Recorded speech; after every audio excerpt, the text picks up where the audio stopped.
Shalom, shalom et bienvenue sur la chaîne JKM Officiel TV. Oui, nous sommes là pour avancer encore. Aujourd'hui, 18 juin 2026. Nous avançons avec cet enseignement béni contenu dans le livre que nous avons publié, mis en ligne, Le mystère de midi. Lorsque le ciel s'ouvre, pourquoi est-ce que le ciel s'ouvre lorsque le soleil est au zénith? En effet, midi n'est pas une heure pour manger, midi n'est pas une heure pour se divertir, midi n'est pas une heure pour être dans la distraction, contrairement à ce que la culture, les pratiques usuelles de notre temps nous font croire. Midi est une heure exceptionnelle, une heure extraordinaire, une heure où tous ceux qui ont une grande vision, tous ceux qui ont de grandes affaires, tous ceux qui ont de grands rêves doivent s'impliquer, prendre au moins une demi-heure, au moins une heure, faire quelque chose devant l'autel de Dieu et voir la situation se débloquer en leur faveur, voir de nouvelles portes et de nouvelles fenêtres de grâce s'ouvrir en leur faveur. La fois passée, nous avons démontré bien de choses qui sont arrivées à beaucoup de personnes à la 6e heure du jour, que nous appelons dans notre langage séculier, nous l'appelons 12 heures ou midi. Et ce livre est là, disponible. Nous allons encore mettre en description le lien pour avoir ce livre-là. Je ne pense pas que, avec tous ces enseignements que je donne, je saurais vous donner, je saurais déballer, je saurais déverser en ligne ici tout ce que nous avons accumulé comme connaissances, expériences et que nous avons couché dans ce livre. C'est un livre de plus de 600 pages. On ne saura pas les donner ici. Ayons l'habitude de lire. Africains, ayons l'habitude de lire. Même Dieu, ses secrets les plus profonds, il s'est arrangé, il a mis ça dans un livre. Celui qui ne veut pas lire, malheureusement, c'est ça le problème des Africains pour la plupart. Ils ne veulent pas lire. Il y a même un adage, je ne sais pas qui a créé ça, il dit, si vous voulez cacher quelque chose à un Africain, cachez ça dans un livre. Mais celui qui sait lire, celui qui sait chercher les mystères de Dieu dans les Écritures, dans des livres saints, dans des livres inspirés, il trouvera toujours un avantage. Toujours, il trouvera un avantage. Voilà. Aujourd'hui, nous voulons voir comment nous pouvons nous ouvrir des portes de faveur spéciales à midi. Comment nous pouvons arriver à nous ouvrir à nous-mêmes, à nos familles, à nos mariages, à nos enfants, à nos affaires, à nos entreprises. Nous pouvons arriver à ouvrir, à débloquer des portes spéciales à 12 heures. L'une des grandes portes que moi j'ai vécues dans les affaires, en tout cas, je l'avais vécue à 12 heures. Je me souviens, il y a la chaîne chrétienne qu'on appelle MCI TV. À un moment, cette chaîne avait lancé un appel, je ne sais pas si c'était quoi, quelque chose comme ça. Je crois que c'était en 2019, voilà, je me souviens. On a fait un appel et tout ça. Et je me souviens, je n'avais pas beaucoup d'argent sur mon compte là. J'ai décidé d'offrir, je crois, $100. Je suis allé dans une banque. J'ai commencé à remplir le formulaire pour envoyer à MCI. Je me souviens même que l'agent de la banque qui était au guichet là, il me regardait là et il souriait avec un petit sourire, mon cœur incrédule là. Mais moi, je l'ai regardé là, j'ai dit, bon, il ne sait pas ce que moi je suis en train de faire. Vous savez, il y a des petits agents comme ça, il est assis quelque part en train de toucher un petit salaire. Et il se croit très intelligent là, au moment où il est en train juste de survivre. Il n'est pas encore en train de vivre. Et bon, je ne vais pas entrer dans les profondeurs. Je l'ai regardé aussi et j'étais calme, indifférent à tout ce qu'il faisait là. Il m'a aidé à remplir le formulaire et j'avais envoyé le jour qui a suivi là. C'est la première fois que j'avais vécu une ouverture dans les affaires. Non, mais c'était terrible. C'était trop grand pour moi. Donc il n'y avait même pas... non, c'est un saut, un bond de géant que j'avais fait. Donc il ne faut pas jouer avec cette heure-là de midi, il ne faut pas jouer avec ça. Alors tout ce que je peux attirer votre attention, c'est que à midi, Dieu souvent s'arrange pour visiter les hommes à midi. Mais cette visitation-là, elle vient de manière là, ordinaire, là, de manière souvent, si vous remarquez, Rebecca, le mariage de Rebecca, la femme d'Isaac. Isaac, c'est l'héritier de toutes les promesses d'Abraham. Non, mais devenir la femme d'un patriarche comme Isaac, c'était pas facile.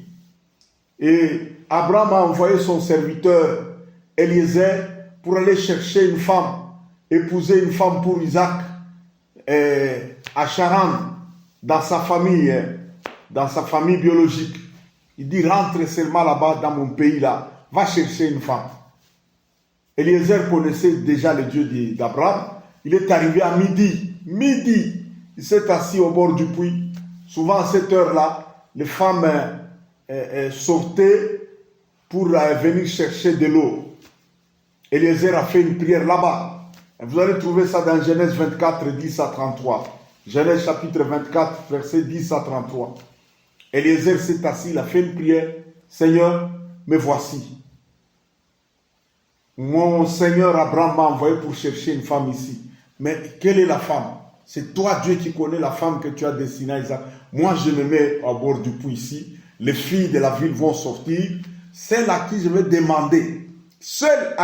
demander là, de me donner de l'eau. Si elle accepte de me donner de l'eau, et puis elle donne de l'eau à boire à mes chameaux. Et il avait à peu près plus de 10 chameaux. Et je vous informe que un chameau, lorsqu'il veut vraiment se désaltérer, il peut consommer plus de 200 litres d'eau.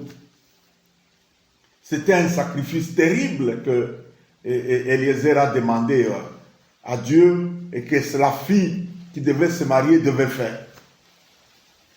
Il était en peine en train de parler. Rebecca est sortie.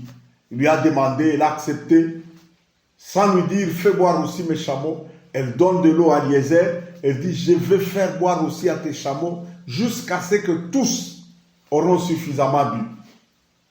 Prenez un peu 200 litres d'eau, fois 10 chameaux. C'est 2000 litres d'eau. Il y a des citernes de 2000 litres. Nous qui vivons dans des fermes ici, tout ça, quand vous faites votre puits de forage, vous faites une citerne de 2000 litres d'eau. C'est à peu près 10 fûts d'eau. C'est colossal. Rebecca a fait ça. Et en faisant ça, c'était pour elle un acte de bienveillance, un acte de charité, un acte d'hospitalité, mais elle ne savait pas qu'elle était en train de payer le prix, elle était en train de s'ouvrir une porte pour une destinée exceptionnelle. Si Rebecca n'avait pas été épousée par Isaac, personne ne parlerait d'elle. Nous tous ici, on n'allait pas la citer. On parle d'elle aujourd'hui parce qu'elle a été épousée par Isaac. La même chose aussi, Jean chapitre 4. Lorsque le Seigneur veut se révéler à la femme samaritaine, il se met au puits d'eau. Et on dit que c'était environ la 6e heure, donc environ midi. Il se met là, fatigué, pendant que ses disciples sont entrés dans la ville pour chercher à manger. Une femme samaritaine est sortie. La femme, elle avait des problèmes. Jésus a décrit la vie de cette femme. Non, mais c'est très compliqué. Jésus lui dit, en parcourant le reçu là à la fin, quelque part Jésus lui a dit, oui, tu as raison de dire que tu n'as pas de mari, parce que celui que tu as laissé à la maison là, c'est pas ton mari. Donc elle vivait avec quelqu'un comme ça là, Et puis, avant celui-là, tu as eu encore 5 personnes comme mari. Vous savez, votre vie peut être gâchée à un niveau où vous dites, c'est fini, il n'y a plus rien à faire. Non, la Bible dit, pour tous ceux qui vivent, il y a encore de l'espoir. Si vous savez capitaliser, si vous savez comment exploiter le mystère de midi, votre vie va changer, votre destinée va briller et les gens vont se dire non, c'est pas possible, on n'a jamais vu ça. Oui, Rebecca était une fille vierge qui n'a pas connu d'homme. Elle a su payer le prix et sa destinée, des portes de faveurs spéciales se sont ouvertes. Mais celle-ci, devant Jésus, c'était une femme prostituée. Et elle a vécu sa vie.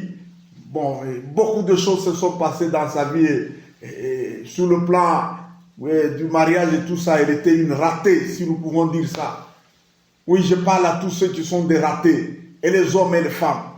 Que ce soit dans les mariages, que ce soit dans les affaires, que ce soit dans les études, que ce soit dans la vie courante. Oui, c'est le monde qui dit que tu es raté. Mais le Dieu qui t'a laissé avec le souffle de vie là, il veut faire quelque chose avec toi. Sache seulement comment exploiter la visitation divine à midi. Et d'ailleurs, le fait qu'un prophète digne de ce nom, d'un appel authentique, se met à te parler comme je te parle maintenant là, c'est que ta vie va changer.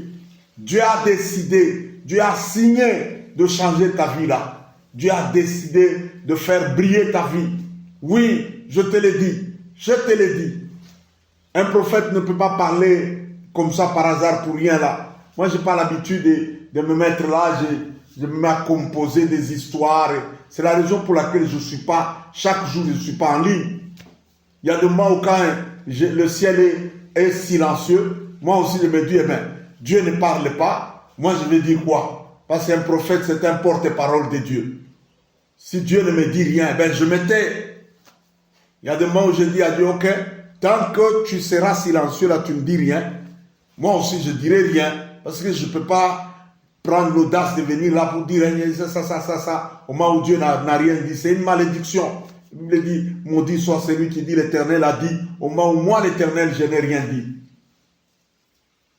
Donc, chaque fois que je me mets en ligne comme ça, il y a quelque chose que j'ai reçu là. Hier, le soir, là, j'étais très malade.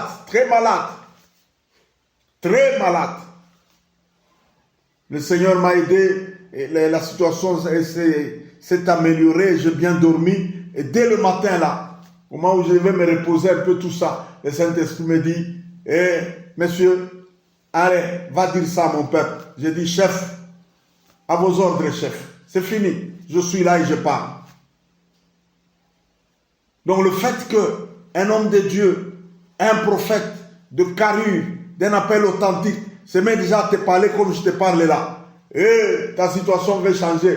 Pourvu que, à condition que tu comprennes ce que Dieu te dit et que tu saches comment exploiter positivement ce que Dieu te dit.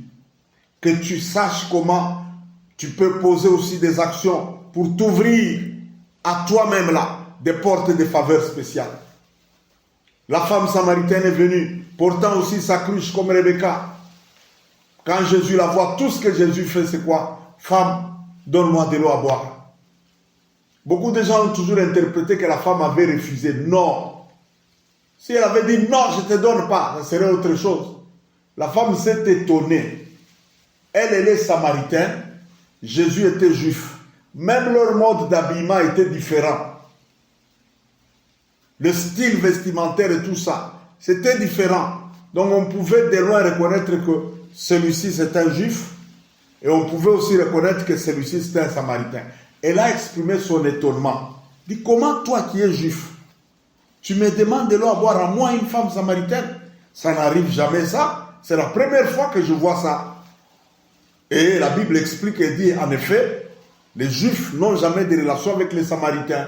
Pourquoi? Les Samaritains sont des gens venus de la Syrie, des peuples issus d'autres origines, après que les Assyriens aient emporté les 10 tribus d'Israël en captivité, pour éviter que leur territoire soit vide.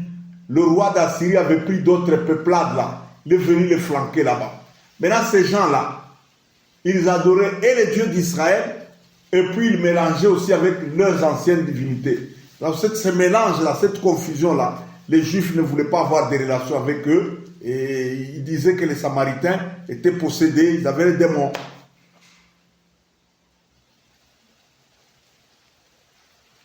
Et la femme était étonnée, elle dit, bon, c'est la première fois que je vois un juif digne de ces noms-là, authentique, comme je le vois là, il me demande à boire. Donc, le juif accepte de boire de l'eau de ma cruche. Parce que pour un juif, un samaritain est impur. Et si un samaritain est impur, c'est que même sa cruche est impure. Même l'eau de sa cruche est impure. C'est ça la conception des juifs. Mais il est étonné, il dit, ah, quelle exception ça. Un juif qui demande à une femme samaritaine de l'eau. Et c'est ça qu'il a étonné, il dit, comment toi qui es juif, tu me demandes de l'eau à moi? Je lui ai dit, ma femme, si tu savais le don de Dieu, le cadeau de Dieu, c'est toi qui me demanderais de l'eau à boire. Et ils ont commencé l'entretien jusqu'à ce que la femme, à un moment, elle a dit non, non, non. Ce monsieur doit avoir quelque chose d'exceptionnel. Il dit, ok, donne-moi de cette eau dont tu parleras, cette eau qui fera que je ne vienne plus encore au puits pour puiser. Jésus s'est révélé à lui par une parole prophétique. Va chercher ton mari. Ah, je n'ai pas de mari. Jésus lui dit, oui, tu as raison de dire ça. Parce que tu as laissé un homme là, chez toi là. Mais cet homme-là n'est pas ton mari. Donc légitimement, il ne t'a pas épousé. Tu vis dans la prostitution avec cet homme-là. Et même avant celui-là, tu as eu 5 autres. Oh, je vois que tu es prophète là. Je suis en face d'un prophète. Comment je veux dire que tu connais ma vie en détail comme ça? Et la femme s'ouvre maintenant à lui. Elle passe de la simple causerie là, directement, elle passe aux choses sérieuses. Aux choses qui concernent l'alliance, aux choses qui concernent la vie éternelle, le salut. Il dit, nous savons, nous les Samaritains, nous savons aussi que le Messie viendra. Et quand le Messie viendra là, il sera prophète. Jésus lui dit, femme, je le suis, moi qui te parle. Il s'est manifesté à la femme. Il s'est révélé comme Macha, comme le oint, le Messie à la femme. La femme a été sauvée et elle est allée attirer toute la ville. Et toute la ville des Samaritains était sauvée. La ville de Sichar était sauvée. Par une simple demande. Par une simple demande. Dieu a visité Rebecca par une demande. Dieu a visité la femme samaritaine à midi par une demande. Dieu a visité Rebecca à midi par une demande. Dieu a visité la femme qu'on appelle la veuve de Sarepta là, par une demande. Ce que les gens ne comprennent pas, c'est que dans le monde spirituel, comme d'ailleurs dans notre monde matériel ici, chaque chose que nous cherchons, cette chose-là a un prix. En fait, et dans le monde matériel et dans le monde immatériel, il n'y a rien qui n'a pas de prix. C'est faux. Tu cherches une ampoule à mettre dans ta maison? Oui, les ampoules existent. Elles sont au marché.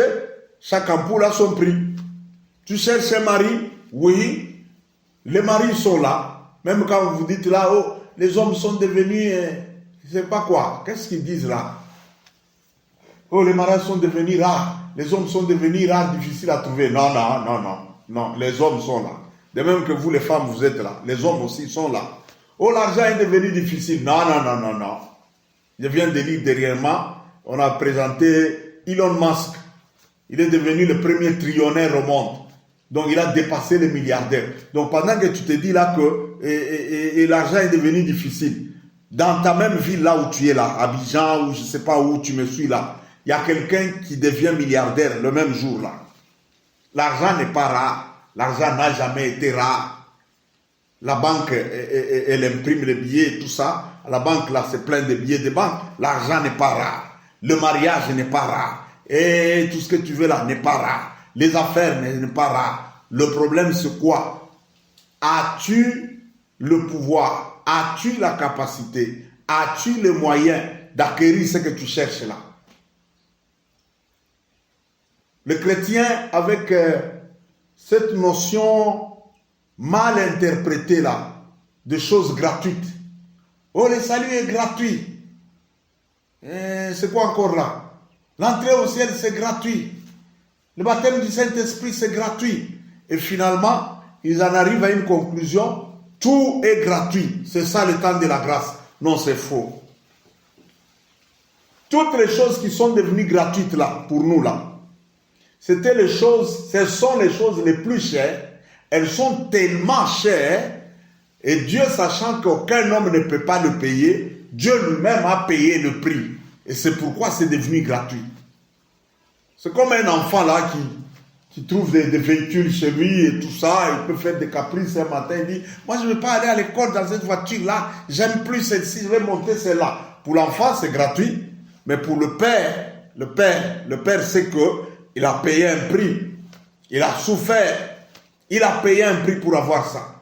La belle maison où l'enfant dort là, c'est gratuit pour lui. Mais le père a payé le prix. Toutes ces choses qu'on appelle gratuites là, aujourd'hui, devant Dieu là, elles ont coûté très cher à Dieu.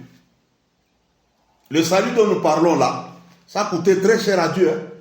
Dieu a pris son Fils unique. Celui qui était à ses côtés depuis l'éternité. Celui par qui, avec qui et pour qui il a créé toutes choses là. La parole, elle est devenue chère.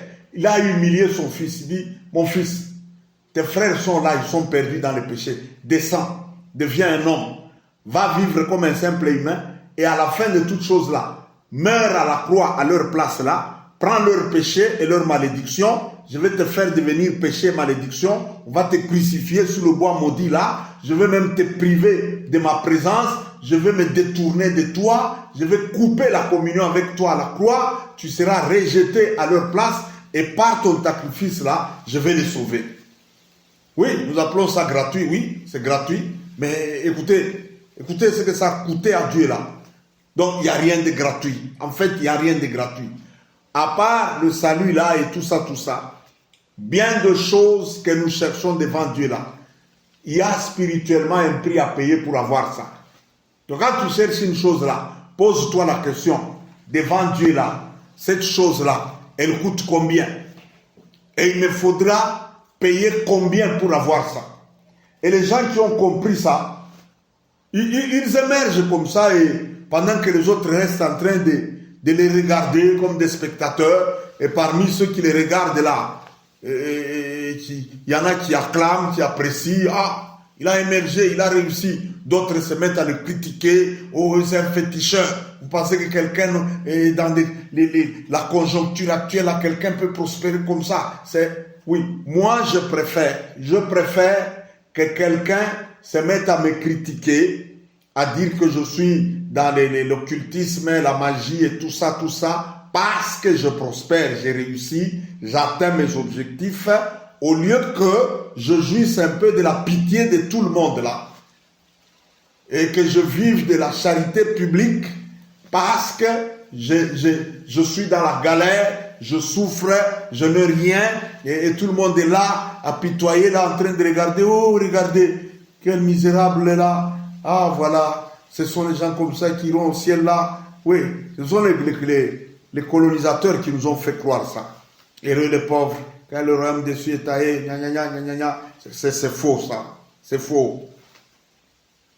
Il y a une part où dans la Bible on dit, vraiment, quand vous devenez très pauvre là, c'est ça la voie pour aller au ciel. Non, la voie pour aller au ciel, c'est de croire au Seigneur Jésus, d'être sauvé, de recevoir le pardon de ses péchés et tout ça, et de recevoir la vie éternelle par Jésus. Que tu sois riche, que tu sois pauvre, voilà la route. Donc c'est pas ces histoires-là. Hein? Et il y en a qui s'apitoient là, qui pensent que quand plus quelqu'un devient très pauvre là, plus il est qualifié pour le ciel. Ah bon? Ok. Continue avec ça. Hein. Un jour, tu seras déçu. Donc, je préfère, moi, que quelqu'un me critique. Que quelqu'un dise des histoires bizarres, là, du genre, il n'est pas normal. Il est dans l'occultisme. Il est dans ceci. Il est dans ceci. Parce que je prospère. Parce que j'ai réussi. Parce que je monte. Oui, moi, je préfère ça. Au lieu, ça, c'est mon avis. C'est mon opinion. Ce n'est pas la parole de Dieu.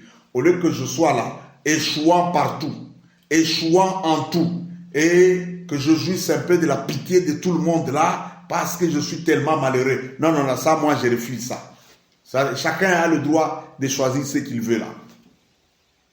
Donc, quand nous comprenons que, et dans le monde visible, et dans le monde invisible, pour chaque chose que nous voulons acquérir là, il y a un prix à payer, nous sommes dans la bonne voie. Et je vous informe qu'il y a un prix à payer pour voir, toi qui n'as jamais vu la porte du mariage t'ouvrir là. Il y a un prix à payer. Si tu sais payer ce prix-là, au bon endroit, au bon moment et de la bonne manière, la porte du mariage va s'ouvrir.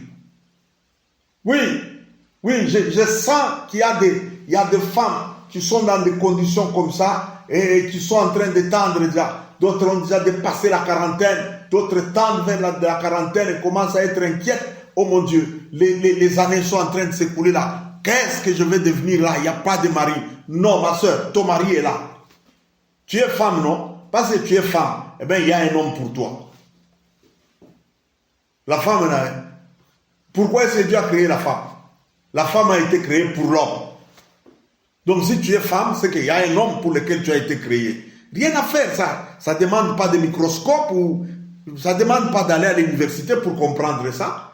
C'est Dieu qui a dit, il n'est pas bon que l'homme soit seul. Je vais lui faire une aide semblable. Donc, parce qu'un homme est là, et que tu dois être l'aide d'un homme, tu es femme. Donc, si tu es femme là, tel que tu es femme là, regarde-toi là, normal, femme, avec les yeux de femme, normal, les cheveux de femme, normal, le rire de femme, normal, le timbre de la voix de femme, normal. Tout ce qu'il y a et tout ce qui fait la femme, tu en as aussi. Donc, il y a un homme pour toi.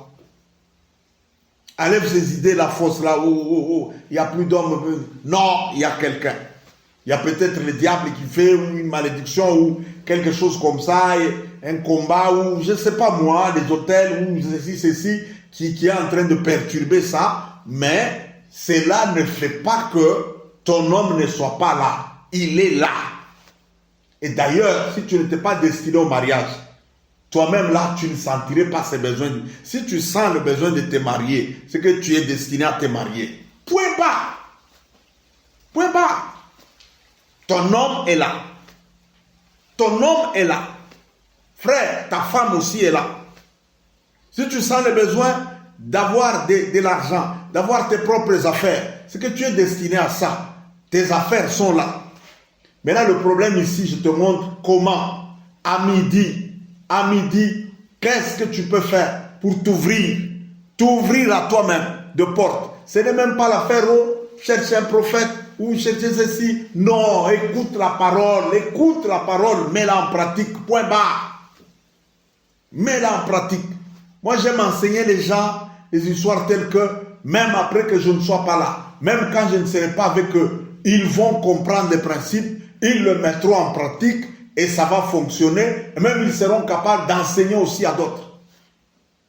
Je me souviens une fois, j'avais enseigné ces choses ici, ça fait, je crois, 7 ou 8 ans.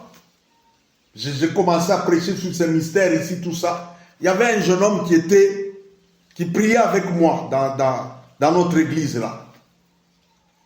Je crois qu'il était choriste ou quelque chose comme ça. Et il a suivi ça. Il a appelé sa mère au téléphone. Sa mère n'était pas mariée. Je m'excuse en tout cas.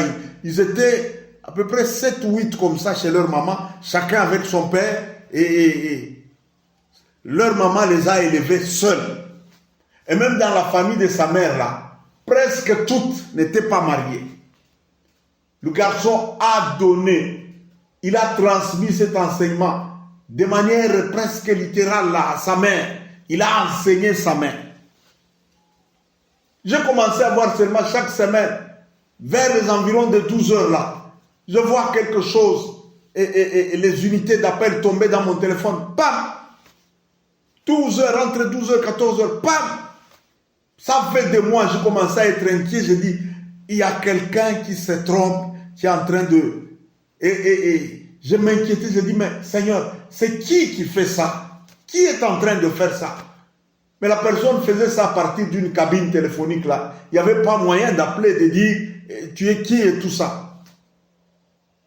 Plusieurs mois après, C'est alors que la dame m'appellera pour me dire, papa, moi je suis la maman de tel. Mon fils prie avec vous. Mon fils m'a enseigné ça. Depuis lors, j'ai fait ça. Si chaque fois tu vois, vers les heures de midi et tout ça, tu vois telle offrande là, tu vois telle, les unités ou quoi dans ton téléphone, c'est moi. Je lui dis, ben, il y a quoi là? Il dit, non, c'est mon secret. C'est mon secret. Je te dirai rien. J'ai fait selon ce que tu as enseigné là, que ton Dieu là me réponde. Je dis, ok, gloire à Dieu. Que Dieu t'écoute. Pourvu que ça soit conforme à la parole de Dieu, que Dieu t'écoute. Elle a continué. Elle a fait plus de 3 mois comme ça. Un jour, je venais d'une autre ville, j'ai rentré sur ma ville ici. La même femme m'appelle. Et là, elle m'a appelé en train de pleurer. Je dis, ah, qu'est-ce qu'il y a?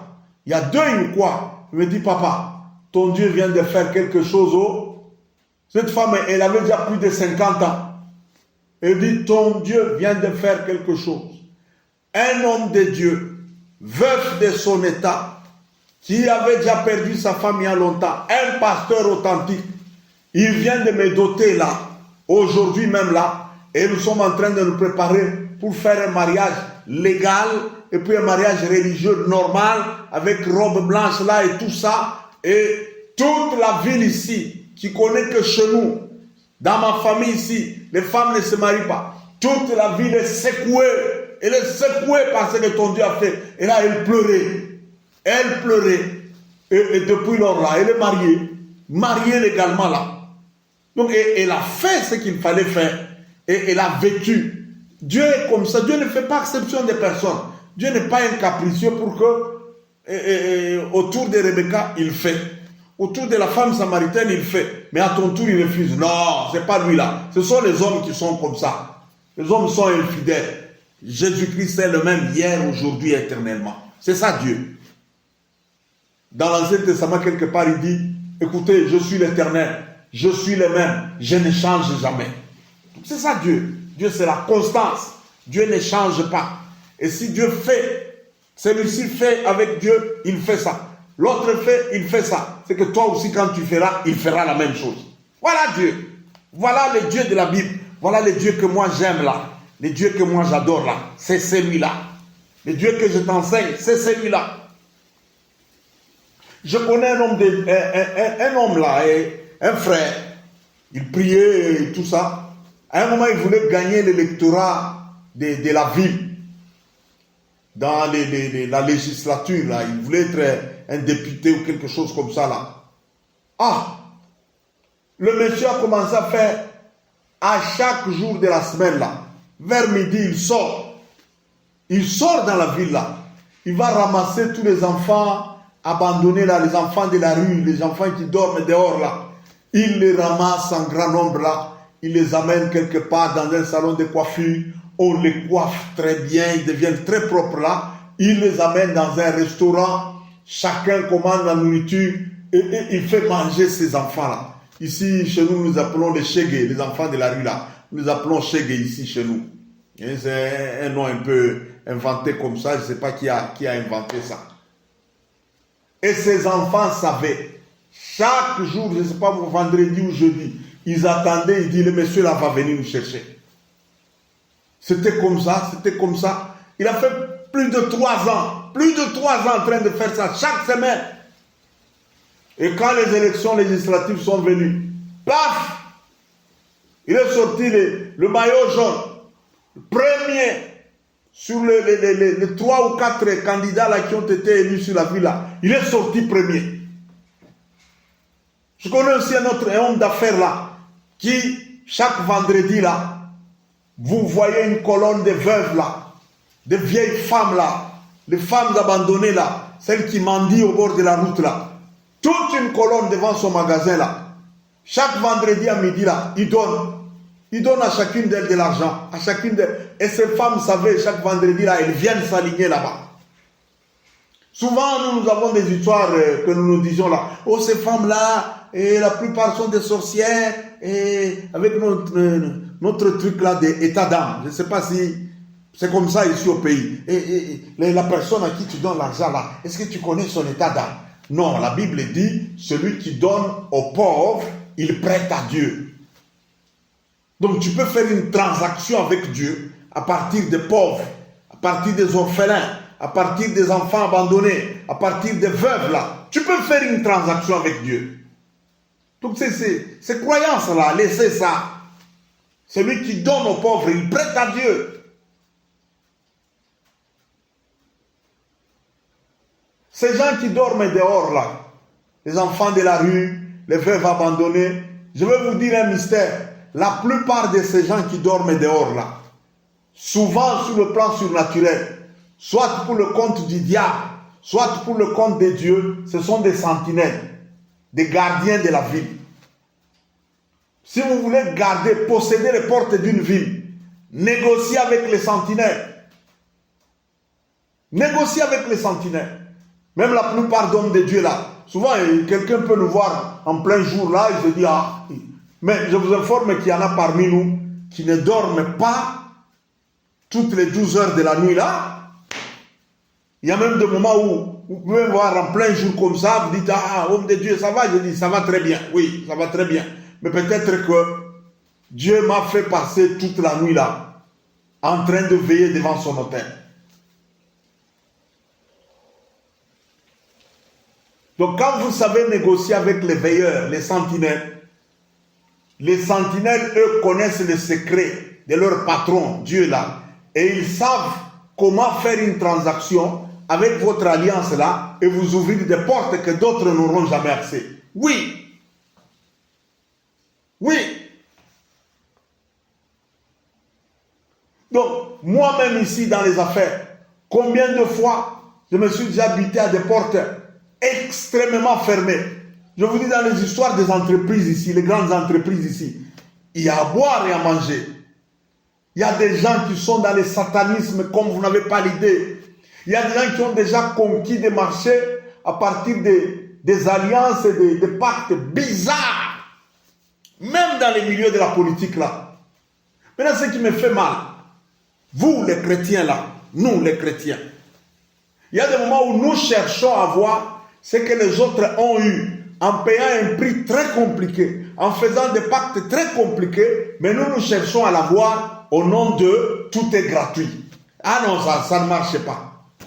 Mon frère, ma soeur, tu cherches à avoir la direction, la présidence, le fauteuil présidentiel de ton pays là, avec la notion du gratuit là. Ok, continue, on va voir. Peut-être que celui que tu veux détrôner là, ou celle que tu veux détrôner là, qui lui est dans le monde du satanisme, mais il a déjà payé des sacrifices et des prix bizarres là. Toi, sans aucun sacrifice, sans aucun prix, tu veux les remplacer. Tu attendras longtemps.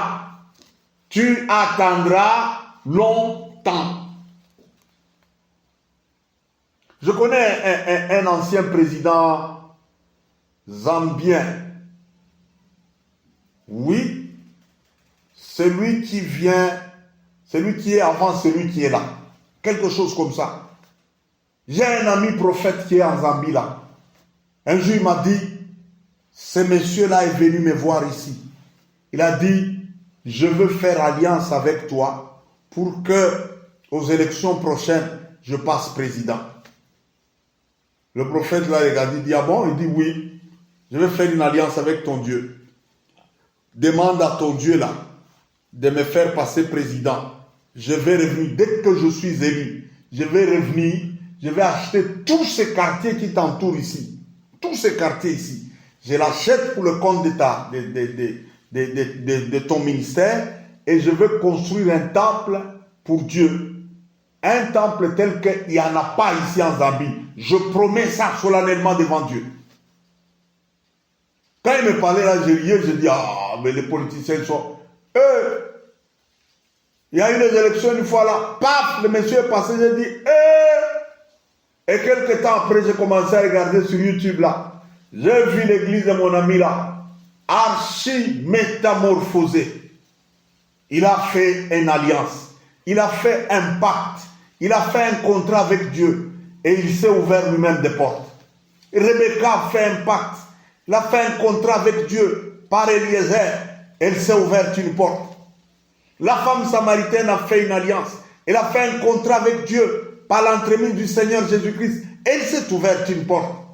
La veuve de Sarepta a fait un contrat. Elle a fait un pacte avec Dieu au travers d'Élie, l'homme de Dieu. Et curieusement pour cette femme-là, il n'y avait pas seulement la famine qui était déjà dans sa maison là, il y avait même l'esprit des morts.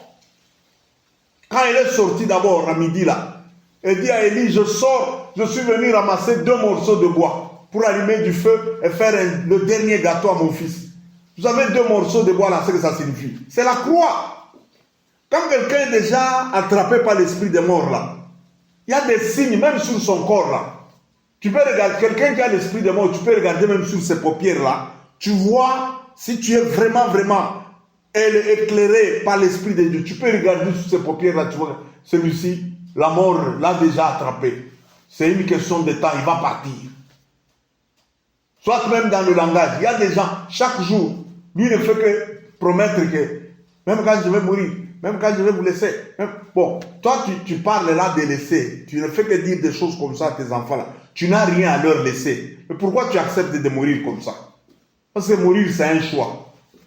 La mort et la vie sont au pouvoir de la. Je mets devant toi la mort et la vie. Choisis la vie. C'est ça Dieu, non? Donc quand tu choisis la mort, eh bien tu mourras. Elle est venue et dit, je suis venu ramasser 2 morceaux de bois pour faire un gâteau. Pourquoi pas 4 morceaux? Pourquoi pas 6 branches de bois? Seulement 2. Il y avait déjà l'esprit des morts. La sécheresse était dans sa maison, mais l'esprit des morts aussi était là. Et la preuve, quand elle a accepté de faire le sacrifice, elle a pris ce qu'elle avait dans sa maison, elle a fait un gâteau pour l'homme de Dieu. Et lui a dit, c'est fini. La farine ne va plus manquer dans ta maison et l'huile ne va plus diminuer dans ta maison. Jusqu'à ce que la pluie va revenir sur la terre. Et en restant chez elle, il est arrivé un jour, l'enfant unique de la veuve là, l'enfant unique est tombé malade, il est mort. Mais parce qu'Élie était dans sa maison, Élie a pris l'enfant, il est allé l'amener dans sa chambre là où il dormait. Il dit, Seigneur, tu ne peux pas faire ça. Même à cette femme qui m'a reçu et qui est en train de me nourrir, non, que l'âme de l'enfant revienne. Élie a crié à Dieu, il a insisté et l'enfant a repris vie. Donc si elle n'avait pas fait cette alliance et ce pacte-là, si elle n'avait pas accepté ce contrat avec Élie là, non seulement la sécheresse allait détruire sa maison, la famine, la crise allait détruire sa maison, mais elle allait aussi perdre le seul espoir qui lui restait, son fils unique allait aussi mourir. Ces 2 choses étaient déjà dans sa maison. Mais à partir du contrat qu'elle a fait avec Élie, paf, et la crise, et la famine, et l'esprit des morts, tout est parti. Tout est parti. Apprenons à bien connaître Dieu. Apprenons à bien connaître Dieu. Je pense qu'avec ce que je dis là, vous pouvez comprendre. Vous pouvez comprendre. Faites ceci. Faites ceci si vous voulez voir des portes s'ouvrir à vous.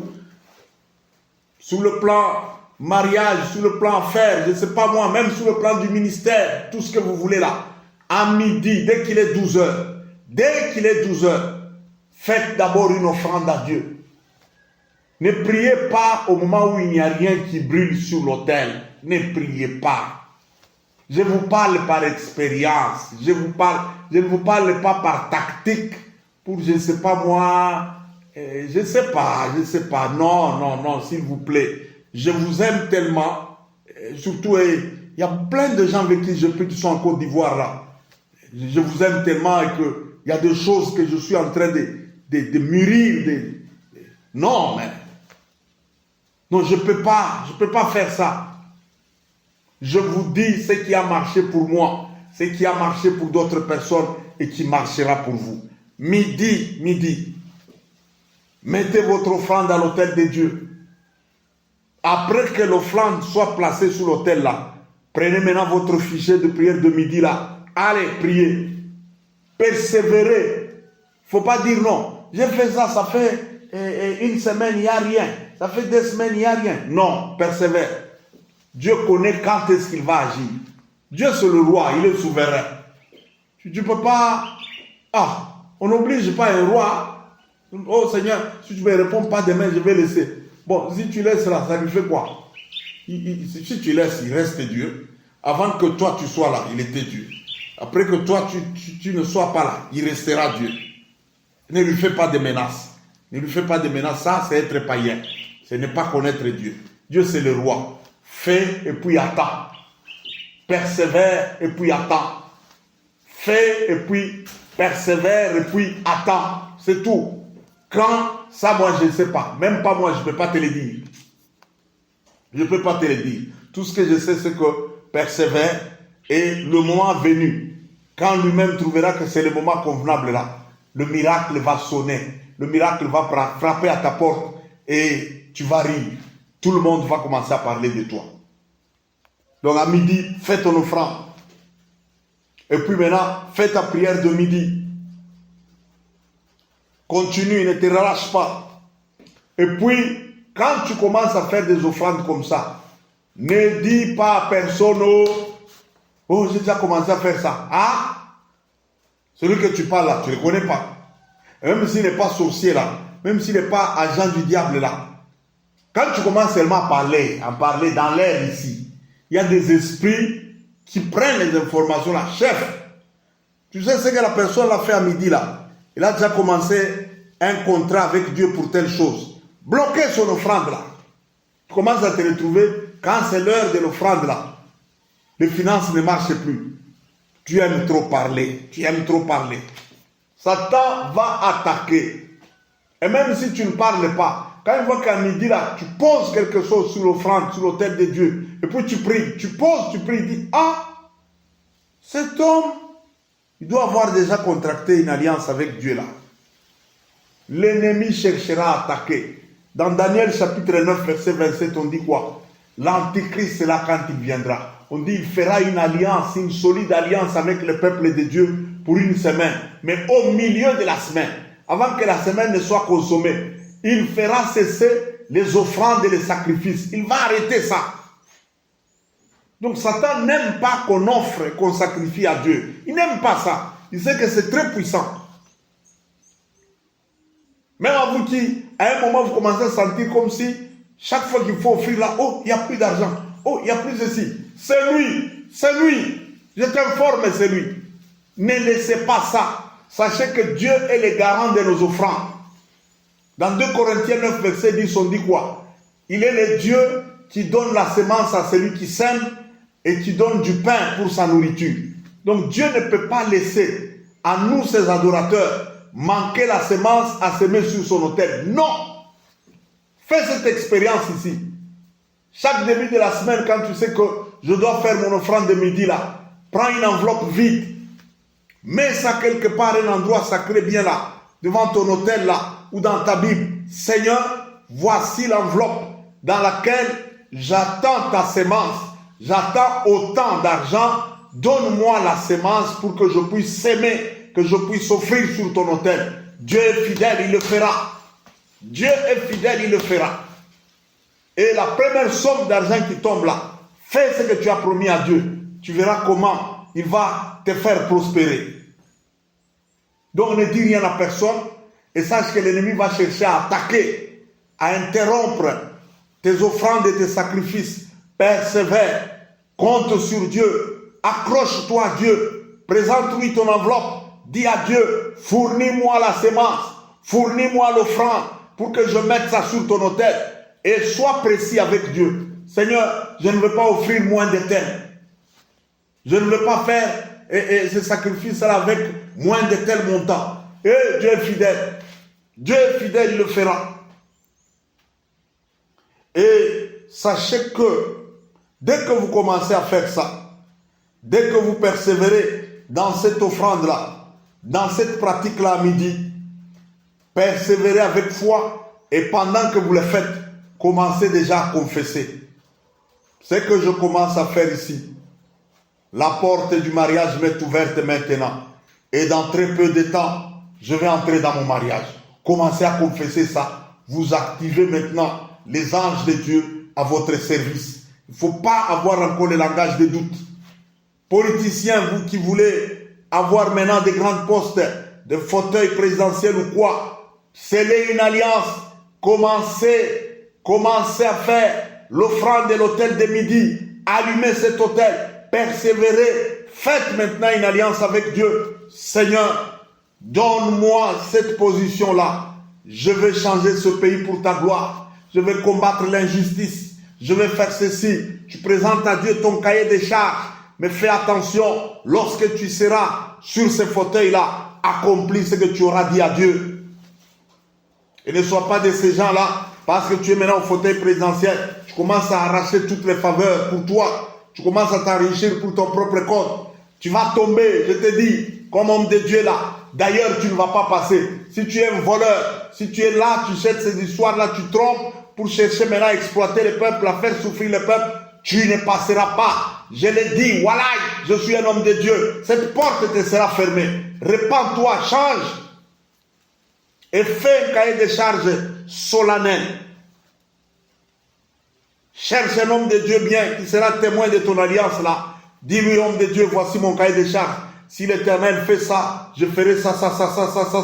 Sois le témoin de cette alliance devant Dieu. Et désormais, je vais commencer à faire ceci. À chaque midi, une fois ou 2 fois ou 3 fois par semaine, je commencerai à faire ça.